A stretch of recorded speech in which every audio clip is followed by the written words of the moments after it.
Ever wondered what it takes to build the ludicrously fast Tesla Model S Plaid?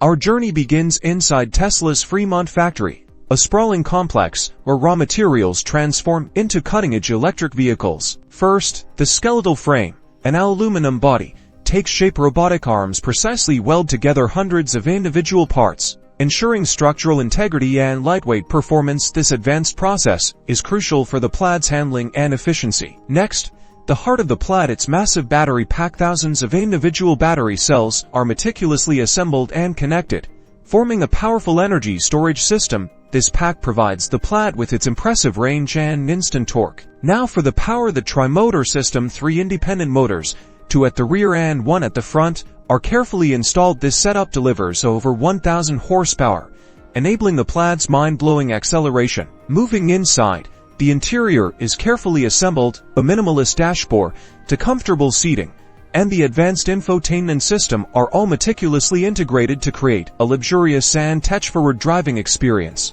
Before hitting the road, every Plaid undergoes rigorous testing and quality control. Technicians meticulously check every system, from the autopilot sensors to the regenerative braking, ensuring optimal performance and safety. Finally, the finished Model S Plaid rolls off the assembly line, ready to deliver an unparalleled driving experience. It's a testament to engineering innovation and the relentless pursuit of speed and technology.